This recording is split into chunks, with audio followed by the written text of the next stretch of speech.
Let's talk about one of the other Mag 7 companies that's making a lot of moves ahead of the incoming Trump administration. Meta is announcing sweeping changes to its social media platform, Facebook. It will end its third-party fact-checking program and move to a community notes model similar to the one that Elon Musk's Twitter, or X, uses. The company also ending restrictions on topics like immigration and gender identity.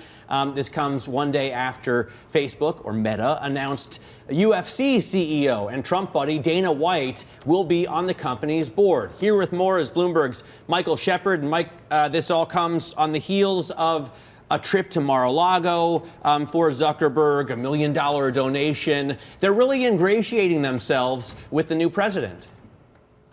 These are a lot of steps being taken in very short order to make sure that they are on the good side of the incoming administration and its allies in Congress. The Republicans will be controlling both the House and the Senate, and that will give them power also to conduct investigations and hearings that would bring people like Mark Zuckerberg to Washington to face some public scrutiny and perhaps in an uncomfortable fashion. And this is in addition to all the possible regulatory exposure that they might fear under a Trump administration if they were not in good graces with the incoming president.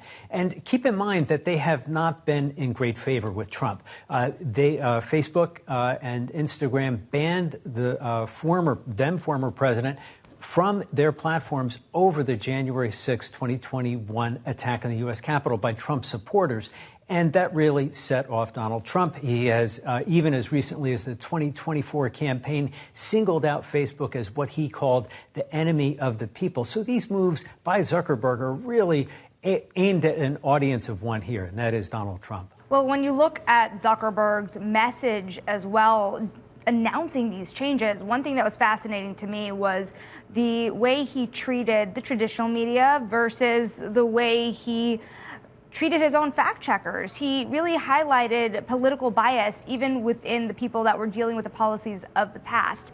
What does that mean for the way that the Trump administration converses with the American public? Is there going to be a lot of shifting in who's in charge?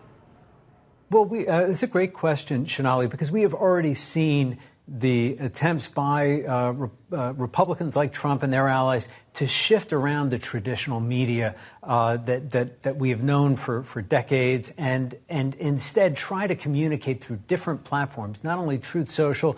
Even during the 2016 presidential campaign, then candidate Donald Trump used X, then known as Twitter, to great effect, really rallying support and finding an audience that was willing to not only take his message, but act on it. And they feel like they get a better say when their speech is unfettered. And this has been a common complaint of Republicans, that conservative viewpoints have been shackled by the kind of content moderation that Facebook is replacing with these moves now. Now, it's important to note that this is applying only to the U.S., as far as we can tell, and it will not necessarily apply in Europe, although there are pressures on the whole free speech issue there, too, being led by none other than Elon Musk, who has complained that the European Union and the UK have been threatening to or have already imposed shackles on users' ability to communicate freely on his X platform, which he bought back in 2022. And he has really tried to turn it into this no-holds-barred space for free speech.